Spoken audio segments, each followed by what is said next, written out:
میرے رسول کریم صلی اللہ علیہ وآلہ وسلم نے فرمایا بیوی ایک ہوگی، عورت ایک ہوگی، لیکن 4 آدمیوں کو جہنم میں لے کر کے جائے گی۔ یا رسول اللہ کس کس کو؟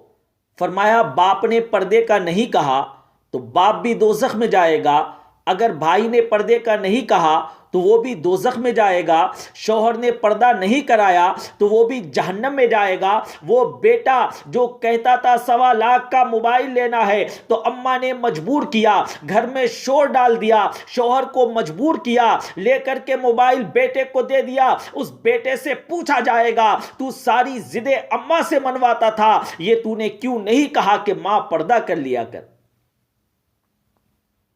تو نے اپنی ماں کو پردے کو کیوں نہیں بولا؟ اور اب تو بیوی ذرا 40 سال کی ہوتی ہے، عورت اگر 40 سال کی ہوتی ہے تو کہتی ہے کہ میری خیر ہے، میں تو بوڑھی ہو گئی ہوں، میری خیر ہے، روٹیاں ساری کھاتی ہوں، باقی سارے کام جوانوں کی طرح پردہ نہیں کرنا، پردہ نہیں کرنا، میری خیر ہے۔ ظلم کی حد ہو گئی ہے۔ کزن ایک دوسرے سے ہاتھ ملاتے ہیں، وہ کس مصیبت کا نام ہے؟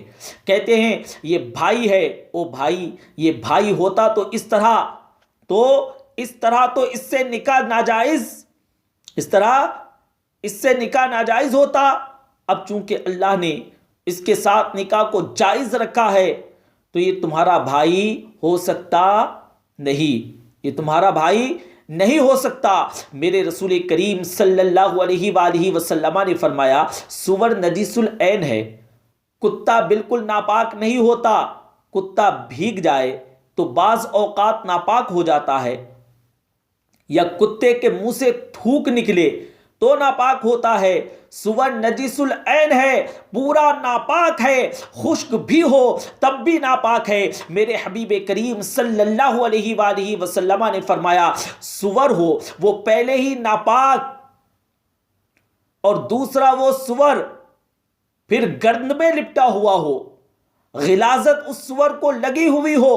فرمایا ایک تو سور جو نجس العین ہے اور پھر وہ گندگی میں لپٹا ہوا ہے، غلاظت میں لپٹا ہوا ہے، اس کے پورے وجود کو گندگی لگ جائے، فرمایا وہ سور گندگی اور غلاظت میں لپٹا ہوا تیرے جسم سے لگ جائے تو اتنا برا نہیں ہے جتنا غیر محرم عورت کا وجود تیرے وجود سے لگ جائے تو برا ہے۔ کس قدر تفصیل دی، کہاں سے بات شروع کی اور کہاں میرے نبی کریم صلی اللہ علیہ وآلہ وسلم نے سکھائی۔ کزن سے ہاتھ ملا رہی ہیں، کزن سے ہاتھ ملا رہی ہیں، کزن کے ساتھ بازار جایا جا رہا ہے، کزن کے ساتھ فلاں کام ہو رہا ہے۔ چچا کا بیٹا بھائی ہوتا ہے، اگر یہ سگا بھائی ہوتا تو اس کے ساتھ نکاح ناجائز ہوتا کیا؟ خدارا آ جاؤ، لوٹ آؤ، واپس پلٹو دین کی طرف، لوٹو اس تباہی سے نکلو۔ یہ جو آگ ہے، یہ جو آگ ہے، یہ جو بے سکونی ہے، یہ جو تماشا ہے، یہ لاکھوں کمانے کے باوجود بے برکتی ہے، یہ بڑی بڑی فوجوں کے باوجود یہ جو میتیں اٹھتی ہیں، یہ جو روز جنازے پڑھے جاتے ہیں، یہ جو روز بیٹیاں بیوہ ہوتی ہیں، یہ جو روز ماؤں کے سہاگ لٹتے ہیں، یہ ہماری نافرمانیاں ہیں۔ دین کے معاملے میں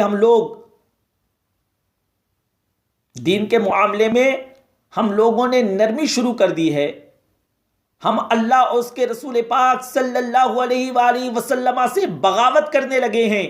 میرے حبیب کریم سید عالم نور مجسم شفیع معظم صلی اللہ علیہ وآلہ وسلم نے فرمایا زنا صرف شرمگاہ کا نہیں ہوتا، حضور نے فرمایا آنکھیں بھی زانی ہوتی ہیں، کان بھی زانی ہوتے ہیں، زبان بھی زانی ہوتی ہے۔ بخاری و مسلم دونوں میں موجود ہے۔ صحابہ نے کہا حضور زبان کیسے زانی ہوتی ہے؟ تو فرمایا جو زبان گند بولتی ہے، جو زبان گند بولتی ہے، غلیظ گفتگو کرتی ہے، حضرات کہا جو غلیظ گفتگو کرتا ہے وہ زبان کا زانی ہے۔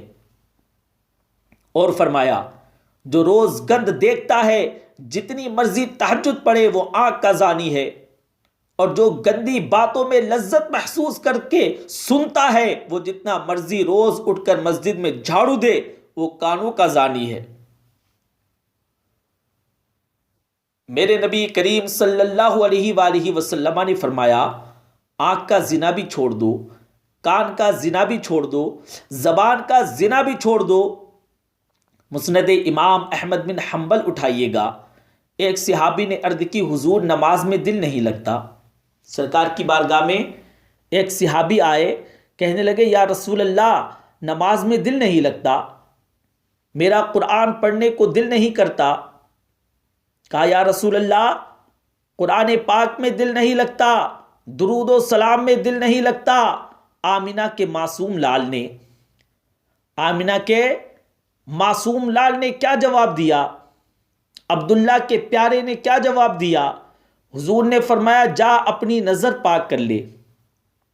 سرکار نے فرمایا، جا اپنی نظر پاک کر لے، اللہ کے نبی کا وعدہ ہے تیرا سجدے میں دل لگ جائے گا۔ جا اپنی آنکھ کو طہارت دے، وضو کر آنکھوں کو پاک کر لے، اللہ کے نبی کا وعدہ ہے تیرا قرآن پاک میں دل لگ جائے گا۔ جا کر کے اپنی نظر کو پاک کر، اللہ کے نبی کا وعدہ ہے تیری زبان پر درود و سلام جاری ہو جائے گا۔ سبحان اللہ، اللہ کا ذکر جاری ہو جائے گا۔ میرے بھائیوں، عورت کا پردہ، عورت کا حجاب دین میں اسی طرح فرض ہے، جس طرح روزہ فرض ہے، جس طرح زکوٰۃ فرض ہے، اسی طرح عورت کا پردہ بھی فرض ہے۔ اگر کسی گھر میں عورت پردہ نہیں کرتی تو اس گھر کے سارے مکین اللہ کے حضور جواب دہ ہوں گے۔ میرے حبیب کریم صلی اللہ علیہ وآلہ وسلم نے جس عورت کو پسند کیا، جس عورت کی بابت میرے نبی کریم صلی اللہ علیہ وآلہ وسلم نے ارشاد فرمایا، بڑے خوبصورت لفظ ہیں، صاحب احکام القرآن نے لکھے ہیں۔ میرے حبیب کریم صلی اللہ علیہ وآلہ وسلم نے صحابہ کی محفل سجائی، کھچا کھچ مسجد بھر گئی، کھچا کھچ مسجد بھر گئی۔ حضور نے فرمایا، بول کر بتاؤ خیر النساء کون سی ہیں؟ کیا فرمایا سرکار نے؟ فرمایا، خیر النساء کون سی ہیں؟ عورتوں میں سب سے اچھی بیوی کون سی ہے؟ بول کر بتاؤ۔ حضرت صدیق اکبر سے لے کر مولا علی تک، حضرت علی سے لے کر جناب بلال حبشی تک، حضرت سلمان فارسی سے لے کر عبداللہ مزنی تک بھرا پڑا تھا مجمع، بھرا پڑا ہے مجمع۔ حضور نے فرمایا، بولو سب سے اچھی عورت کون ہوتی ہے؟ ایک صحابی نے کہا، حضور جس کی نماز قضا نہ ہوئی ہو۔ کیا کہا سرکار سے؟ یا رسول اللہ جس کی نماز قضا نہ ہوئی ہو۔ فرمایا، سرکار نے فرمایا، وہ بھی اچھی ہے پر تم میری مراد کو نہیں پہنچے۔ ایک نے کہا، جو خاوند کی تابع دار ہو۔ فرمایا، وہ بھی اچھی ہے پر تم میری مراد کو نہیں پہنچے۔ ایک صحابی نے کہا، یا رسول اللہ جو پاک دامن ہو وہ اچھی ہے۔ حضور صلی اللہ علیہ وآلہ وسلم نے فرمایا، وہ بھی اچھی ہے لیکن تم میری مراد کو نہیں پہنچے۔ حضرت علی رضی اللہ تعالیٰ عنہ فرماتے ہیں، جب سب کے جواب غلط ہو گئے، کہتے ہیں جب سب کے جواب غلط ہو گئے، کہتے ہیں قد میرا چھوٹا تھا۔ فرماتے ہیں کہ میرا قد چھوٹا تھا، میں سب سے پیچھے بیٹھا تھا، میں گردن جھکا کے پیچھے سے نکل گیا۔ سیدہ طیبہ طاہرہ حضرت فاطمہ الزہرا رضی اللہ تعالی عنہا بی بی صاحبہ کے پاس پہنچا۔ میں نے کہا، فاطمہ حضور نے سوال کیا ہے۔ تو حضرت فاطمہ بھی گویا مسکرا کے کہنے لگیں، علم کے شہر کے دروازے تو آپ ہی ہیں، علم کے شہر کے دروازے تو آپ ہی ہیں، تو آپ یہاں آ گئے۔ کہا، آپ یہاں آ گئے ہیں۔ کہا، حضور نے سوال کیا ہے اور مجھ سے لے کر ابو بکر اور عثمان غنی تک تمام کو کسی کو جواب نہیں آیا۔ حضور صلی اللہ علیہ وآلہ وسلم نے پوچھا، بہترین عورت کون ہوتی ہے؟ بہترین خیر النساء، بہترین بی بی کون ہوتی ہے؟ تو حضرت سیدہ فاطمہ الزہرا رضی اللہ تعالی عنہا کہنے لگیں، علی بڑی سادہ سی بات تھی، علی بڑی سادی سی بات تھی، سمجھ نہیں آئی؟ کہا فاطمہ بتلا دو، اتنی سادی بات ہے تو بتلا دو۔ کہا سب سے بہترین عورت وہ ہوتی ہے نہ کبھی غیر محرم نے وہ بی بی دیکھی ہو، نہ کبھی غیر محرم نے وہ بی بی دیکھی ہو۔ اگلے جملے بھی یاد رکھنا، فرمایا نہ کبھی غیر محرم نے وہ بی بی دیکھی ہو، اور فرمایا نہ کبھی اس بی بی نے غیر محرم دیکھا ہو، نہ کبھی اس بی بی نے غیر محرم دیکھا ہو۔ صرف مرد پر پابندی نہیں، صرف مرد پر پابندی نہیں کہ غیر محرم عورت نہ دیکھے، نہ دیکھی ہو، عورت پر بھی پابندی ہے کہ وہ کبھی غیر محرم کا چہرہ نہ دیکھے۔ فرمایا بی بی نے بھی غیر محرم نہ دیکھا ہو، وہ خیر النساء ہے، وہ سب سے اعلیٰ ہے۔ حضرت علی کہتے ہیں میں جھٹ سے آیا، پیچھے بیٹھا، بات ابھی جاری تھی، میں نے ہاتھ کھڑا کر دیا، کہتے میں نے ہاتھ کھڑا کر دیا، میں نے کہا حضور میں بتاؤں؟ کہا یا رسول اللہ میں بتاؤں؟ نبی پاک صلی اللہ علیہ وآلہ وسلم نے فرمایا بتلاؤ علی۔